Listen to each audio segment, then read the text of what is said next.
Movie के start में हम पाकिस्तानी जनरल कादिर को देखते हैं, जिन्हें पता चलता है कि उन्हें कैंसर है और उनके पास सिर्फ 3 साल ही बचे हैं। तभी टीवी पर न्यूज आती है कि इंडियन गवर्नमेंट ने आर्टिकल 370 को हटा दिया है। ये न्यूज सुनते ही जनरल का खून खौल जाता है और वो बोलते हैं कि इंडियन गवर्नमेंट आखिर ऐसे कैसे कर सकती है, इससे तो हमारा बहुत नुकसान होगा। और इसके बाद वो डिसाइड करता है कि अब मेरे पास जितना भी टाइम बाकी बचा है मैं उसे इंडिया के खिलाफ यूज करूंगा। वो आउटफिट एक्स नामी ग्रुप को कॉल करता है, जो पैसे के लिए किसी भी किस्म की दहशतगर्दी करने के लिए रेडी हो जाते थे। और उसके मेन लीडर का नाम था जिम, जिसका कैरेक्टर प्ले किया था जॉन अब्राहम ने। फिर मूवी वहां से 3 साल आगे बढ़ जाती है, जहां पर हम राफे नाम के एक दहशतगर्द को देखते हैं, जो कि जिम के लिए ही काम करता था और वो दूसरे दहशतगर्दों से वही बड़ा सामान लेने के लिए आया था जिस काम को करने के लिए जनरल कादिर ने उन्हें बोला था। तभी उसे पता चलता है कि कोई शख्स उसको फॉलो कर रहा था, लेकिन राफे के लोगों ने उसे पकड़ लिया है। वो फौरन से फिर उस आदमी को देखने के लिए जाता है। वहां पर उस शख्स को बहुत बुरे तरीके से मारा जा रहा था।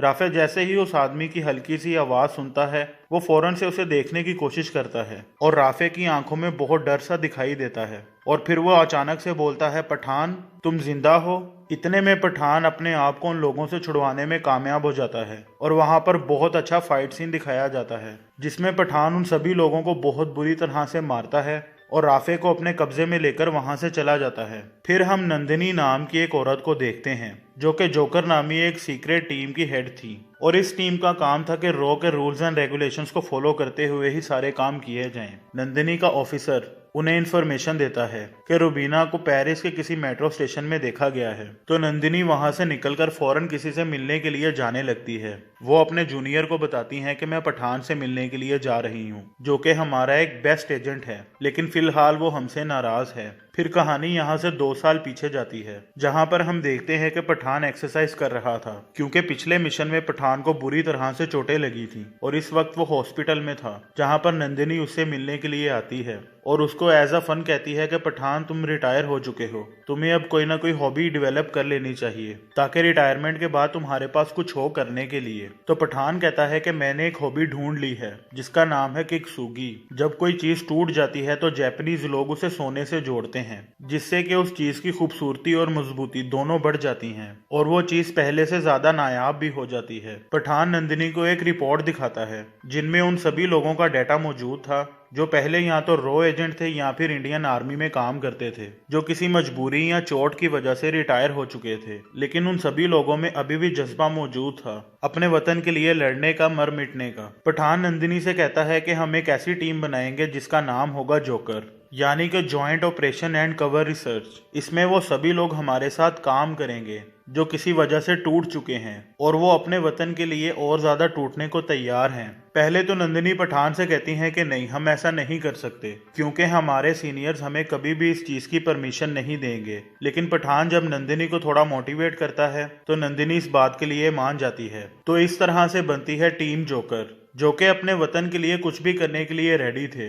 लेकिन वो लोग ये बात जानते थे कि अगर कभी भी वो लोग पकड़े गए या उनका कोई भी मिशन फेल हुआ तो उनकी एजेंसी भी उनकी कोई मदद नहीं कर पाएगी। इनफैक्ट वो लोग ये भी कह देंगे कि ये हमारी कंट्री के हैं ही नहीं। पठान और नंदिनी ने मिलकर टीम तो बना ली थी, लेकिन इस टीम को अप्रूव करने के लिए रॉ के हेड जनरल लूथरा कभी भी मान नहीं रहे थे, क्योंकि वो जानते थे कि ये टीम पठान की है और पठान कभी भी हमारे रूल्स एंड रेगुलेशंस को फॉलो नहीं करेगा, बल्कि पठान अपने ही तरीके से काम करेगा। पठान जनरल लूथरा को बताता है कि मुझे मेरी टीम से इंफॉर्मेशन मिली है कि दहशतगर्दों की एक टीम रेडी हुई है जिसका नाम है आउटफिट एक्स, जो कॉन्ट्रैक्ट के तौर पर लोगों से काम लेते हैं और दहशतगर्दी फैलाते हैं। और मेरे इन्फॉर्मर्स ने यह भी बताया है कि उनका अगला टारगेट दुबई में है, जिसमें हमारे 2 साइंटिस्ट और हमारे प्राइम मिनिस्टर भी शामिल हैं, तो शायद वो लोग वहां पर हमला कर सकते हैं। कर्नल जब देखता है कि पठान की इंफॉर्मेशन करेक्ट है तो वो इस टीम को अप्रूव कर देता है और पठान की पूरी टीम दुबई पहुंच जाती है आउटफिट एक्स को पकड़ने के लिए, जहां पर पठान को पता चलता है कि आउटफिट एक्स प्राइम मिनिस्टर के पीछे नहीं बल्कि उन 2 साइंटिस्ट को पकड़ने वाली है। तो पठान फौरन से उन्हें बचाने के लिए जाता है।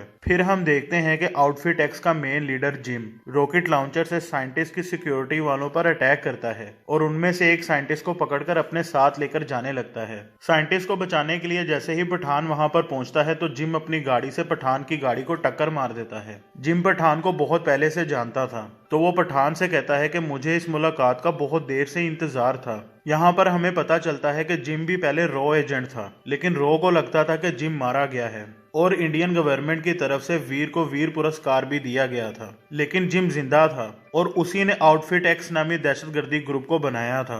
जिम जाने से पहले कार में आग लगाकर पठान और उसके साथियों को मरने के लिए वहीं पर छोड़ देता है, लेकिन पठान और उसका एक साथी अपनी जान बचाने में कामयाब हो जाते हैं, लेकिन उनका तीसरा साथी मारा जाता है। अपने साथी की मौत के बाद पठान बहुत ज्यादा गुस्से में आ जाता है और वो जिम को फॉलो करने लगता है। फिर पठान और जिम के बीच में बहुत ज्यादा फाइट होती है, लेकिन जिम किसी तरह से वहां से निकलने में कामयाब हो जाता है। कर्नल लूथरा पठान को बताते हैं कि कबीर और जिम हमारे दो बेस्ट रॉ एजेंट थे। सोमालियन पायरेट्स ने ओएनजीसी की ड्रिलिंग टीम को किडनैप कर लिया था, तो जिम अकेला ही वहां पर चला गया और सभी लोगों को छुड़वाने में कामयाब भी रहा, जिसके चलते सोमालियन पायरेट्स ने जिम से बदला लेने का फैसला कर लिया और उन्होंने जिम को ढूंढकर जिम और उसकी फैमिली को ही किडनैप कर लिया। उन्होंने जिम और उसकी वाइफ को छुड़वाने के लिए हमसे 10 करोड़ रुपए मांगे, लेकिन हम कभी भी दहशतगर्दों से कोई सौदेबाजी नहीं करते। वो जिम को मारते रहे, बहुत बुरी तरह से टॉर्चर करते रहे और जब हमने उनको पैसे नहीं दिए तो उन्होंने जिम के सामने ही उसकी प्रेग्नेंट वाइफ को गोलियां मार दी और जिम अपनी आंखों के सामने ही अपनी बीवी और अपने बच्चे को मरते हुए देखता रहा। वो बहुत चिल्लाता रहा, लेकिन वो अपनी बीवी और बच्चे को बचा नहीं सका। हमें जिम की बॉडी कभी नहीं मिली तो हमें लगा कि शायद जिम भी मारा गया है, जिसके बाद हमने जिम को वीर पुरस्कार दिया। जिस पर पठान कहता है कि आपके डिपार्टमेंट को फंड्स की कोई कमी नहीं है, तो आखिर आपने पैसे क्यों नहीं दिए और जिम और उसकी फैमिली की जान क्यों नहीं बचाई। कर्नल कहता है कि फंड्स हमारे पर्सनल अफेयर्स के लिए नहीं होते, जिस पर पठान बोलता है कि अभी किसी पॉलिटिशियन की जान खतरे में होती तो तब आपके डिपार्टमेंट ने पैसे दे देने थे। कर्नल कहता है कि कमजोर लोग घुटने टेक देते हैं, लेकिन एक सोल्जर कभी भी हार नहीं मानता। पठान कहता है कि अब वही सोल्जर हमें घुटने के बल चलाने वाला है। जिम अब सही गलत के फैसले से बहुत आगे जा चुका है। आपके एक गलत फैसले ने उसकी पूरी जिंदगी ही बदल दी और अब आप देखें कि वो हमारे साथ क्या करता है। पठान और उसकी पूरी टीम और ज्यादा एविडेंस इकट्ठे करने में लग जाती है, जिसमें उन्हें पता चलता है कि डार्क वेब पर लफ्ज रक्त बीज बहुत ज्यादा यूज हो रहा है और जिन लोगों को पठान ने दुबई में मारा था वो या तो अलग अलग कंट्रीज के सोल्जर्स थे या फिर एक्स एजेंट्स थे, जिससे हमें यह पता चलता है कि जिम की आउटफिट एक्स टीम में सारे ही एजेंट्स हैं या फिर एक्स सोल्जर्स हैं और उन सभी के बैंक अकाउंट्स में रुबीना नामी एक पाकिस्तानी डॉक्टर के ही अकाउंट से पैसे ट्रांसफर हुए थे। तो पठान कहता है कि हमें अब आगे की इन्फॉर्मेशन रुबीना से ही मिलेगी। तो पठान रुबीना की लोकेशन ढूंढकर उससे मिलने के लिए जाता है। रुबीना पठान को एक जगह पर लेकर जाती है, जहां जाने पर पठान देखता है कि वहां पर जिम भी पहले से मौजूद है। वहां पर जिम पठान से कोई भी बात नहीं करता और जाते हुए वो अपने आदमियों से कहता है कि पठान को खत्म कर दो। जैसे ही जिम वहां से जाता है तो डॉक्टर रुबीना पठान को बचाने के लिए उन्हीं लोगों पर अटैक कर देती है। रुबीना पठान को बताती है कि मैं एक आईएसआई एजेंट हूं और मेरा मिशन ही ये है कि मैंने जिम के साथ रहना है और इन्फॉर्मेशन निकालनी है। रुबीना पठान से कहती है कि मुझे तुम्हारी मदद की जरूरत है, क्योंकि आगे चल के इस मिशन में ऐसे बहुत से काम होंगे जहां पर तुम मेरे बहुत काम आ सकते हो। वहां पर लड़ाई के दौरान रुबीना को गोली लग जाती है, जिसके चलते पठान रुबीना की जान बचाता है और उसे वहां से लेकर चला जाता है। अगले दिन जब रुबीना को होश आती है तो वो पठान को बताती है कि मेरे फादर मिडिल ईस्ट में एक राइटर थे। मेरे फादर ने सच्चाई लिखी जिस पर उन्हें बहुत ज्यादा टॉर्चर किया गया, जिसके बाद मैं अपनी मदर के साथ पाकिस्तान चली गई, जहां पर मैंने मेडिकल की पढ़ाई की और मैं एक डॉक्टर बन गई और उसके बाद मैंने आईएसआई को ज्वाइन कर लिया। रुबीना पठान को बताती है कि रक्त बीज नामी कोई चीज है जो कि रशिया में है और जिम उसके पीछे पड़ा हुआ है। वो बताती है कि 7 दिन के बाद जिम उस चीज की डिलीवरी लेगा और उसके बाद बहुत ज्यादा तबाही होगी। वो पठान से कहती है कि इससे पहले जिम उस रक्त बीज को हासिल कर ले, हमें उस रक्त बीज को चुराना होगा। जिस पर पठान कहता है कि इंडिया और आईएसआई की आपस में बनती नहीं है और तुम मुझे एक बार फंसा भी चुकी हो, तो मैं आखिर तुम पर भरोसा कैसे करूं। लेकिन रक्त बीज के बारे में जानना भी बहुत जरूरी है, इसीलिए मुझे तुम्हारे साथ जाना पड़ेगा। फिर दोनों लोग रशिया पहुंच जाते हैं और पठान एक बहुत बड़ी बिल्डिंग दिखाते हुए रुबीना को बताता है कि यहाँ पर एक तिजोरी है जहाँ पर रक्त बीज हो सकता है और हमें इस तिजोरी में घुसकर उस रक्त बीज को चुराना होगा। इसमें डिफिकल्टी बस ये थी कि उसे खोलने के लिए एक ताले और चाबी की जरूरत थी जो कि दो अलग अलग लोगों के पास मौजूद थी। तो वो दोनों मिलकर एक प्लान बनाते हैं और वो ताला और चाबी हासिल करने में कामयाब हो जाते हैं। रुबीना पठान से पूछती है कि तुम्हारा नाम आखिर पठान कैसे पड़ा और क्या तुम सच में एक मुस्लिम हो। पठान कहता है कि मुझे मेरे मजहब के बारे में कुछ भी नहीं पता और मैं ये भी नहीं जानता कि मेरे माँ बाप कौन हैं। मैं बहुत छोटा था और वो मुझे एक मूवी थिएटर में छोड़कर चले गए थे। मेरे देश ने ही मेरी परवरिश की है और जब मैं बड़ा हुआ तो मैंने सोचा कि मैं भी अपने माँ बाप की खिदमत करूं और मैं अपने देश को ही अपने माँ बाप मानता हूँ। तो मैंने इंडियन आर्मी को ज्वाइन कर लिया। 2002 में हम अफगानिस्तान में यूएस आर्मी के साथ एक जॉइंट मिशन पर थे और वो मेरा पहला मिशन था। यूएस आर्मी को एक तालिबान मिलिटेंट के बारे में इंफॉर्मेशन मिली थी तो वो उसे मारने के लिए एक मिसाइल को लॉन्च करते हैं जो कि उसके फोन की लोकेशन को ट्रैक करके उसके ऊपर फटने वाली थी, लेकिन समहाउ उन्होंने किसी गलत आदमी को टारगेट कर दिया जो कि एक टीचर था और मदरसे में बच्चों को पढ़ाता था। जब उन लोगों ने उस पर मिसाइल लॉन्च किया तो मैंने फौरन से उसका मोबाइल लेके हवा में फेंक दिया और मिसाइल हवा में ही फट गई जिससे बच्चे और उस टीचर की जान बच गई। उस धमाके की वजह से मैं बहुत बुरी तरह से इंजर्ड हो गया था और 1 महीने के लिए कोमा में चला गया,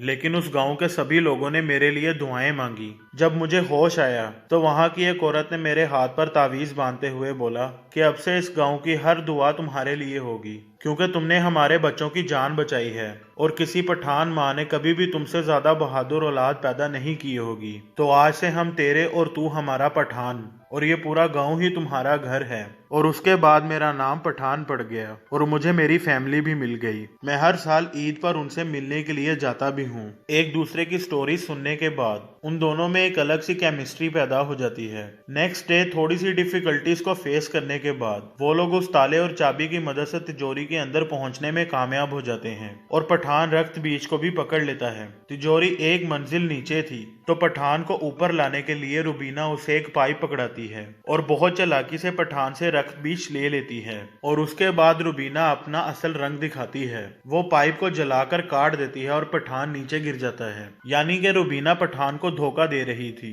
और वो अभी भी जिम के साथ मिली हुई थी। दरअसल जिम अकेले रक्त बीज को चुरा नहीं सकता था, इसीलिए ये सारा प्लान उसी का था। उसने लड़की का झांसा देकर पठान को फंसाया और ये सारा काम पठान से करवाया। पठान पकड़ा जाता है और उसे एक हाई सिक्योरिटी वाली जेल में रखा जाता है जहाँ पर नंदिनी मैम उससे मिलने के लिए आती है। वहाँ पर नंदिनी कहती है कि ये हमारे साथ नहीं है और मैं इसको नहीं जानती, इसने जो भी किया है इसका जिम्मेदार ये खुद है। पठान को तो उसके अपने ही लोगों ने धोखा दे दिया था। तो वहाँ के सोल्जर्स पठान को ट्रेन में कहीं लेकर जा रहे थे जहाँ पर दूसरे कैदी भी मौजूद थे। दरअसल उन लोगों ने पठान को मारने का प्लान बना लिया था, इसीलिए उन्होंने सभी कैदियों को हथियार पहले से ही देकर रखे थे ताकि वो पठान को यहाँ पर मार दें। पठान एक बहुत अच्छा रॉ एजेंट था और वो फाइट बहुत अच्छे से करना जानता था। तो पठान अपनी लड़ाई की सारी टेक्निक्स लगाकर उन लोगों से लड़ना स्टार्ट कर देता है, लेकिन वो सभी लोग तादाद में बहुत ज्यादा थे और पठान इतने सारे लोगों के सामने कमजोर पड़ रहा था। लेकिन तभी वहां पर उसका साथ देने के लिए रॉ एजेंट टाइगर आ जाता है।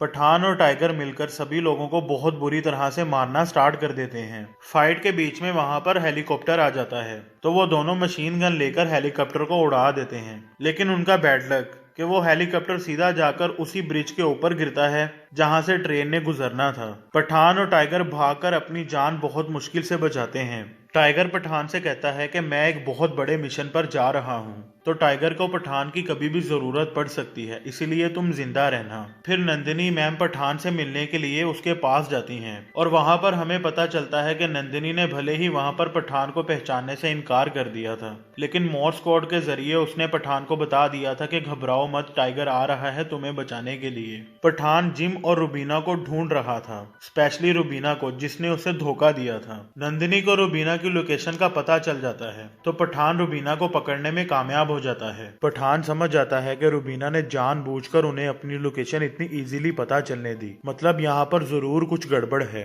रुबीना पठान को बताती है कि जो रक्त बीज हमने चुराया था वो असल में स्मॉल पॉक्स वायरस है। जिम उसको इसलिए हासिल करना चाहता था कि वो इस वायरस को इंडिया में फैलाना चाहता है। दुबई में जिस साइंटिस्ट को उसने किडनैप किया था उसकी वजह यही थी कि वो उस साइंटिस्ट के थ्रू उस वायरस को और ज्यादा म्यूटेट करके और और खतरनाक बना दे, जिससे कि लोगों की मौत घंटे भर के अंदर ही हो जाए। भले ही इसकी वैक्सीन मौजूद है, लेकिन जिम ने वायरस के अंदर जो चेंजेस की हैं उसकी वजह से वैक्सीन उस वायरस को रोक नहीं पाएगी। वो इस वायरस को पूरे इंडिया में फैला देगा, जिसकी वजह से सभी मासूम लोग मरना शुरू हो जाएंगे और इतनी जल्दी मरेंगे कि गवर्नमेंट उन्हें बचाने के लिए कुछ भी नहीं कर पाएगी। ये सारा जिम का ही प्लान है और वो ये सब कुछ पाकिस्तानी जनरल कादिर के कहने पर कर रहा है। रुबीना पठान से कहती है कि मुझे बिल्कुल भी अंदाजा नहीं था कि मेरे अपने ही लोग इतनी ज्यादा खूनरेजी पर उतर आएंगे, इसीलिए अब मैं जिम को रोकना चाहती हूँ। पठान रुबीना से कहता है कि आखिर मैं तुम पर भरोसा कैसे कर सकता हूँ। रुबीना कहती है कि मैं भी तुम्हारी तरह एक सोल्जर हूँ और मैं नहीं चाहती कि मेरी कंट्री पर भी कोई दाग लगे, और हम सोल्जर्स भी ऐसे मासूम लोगों को मारकर जंग नहीं जीतना चाहते। रुबीना की बातें सुनकर पठान दोबारा से उस पर भरोसा करने के लिए मान जाता है, लेकिन इस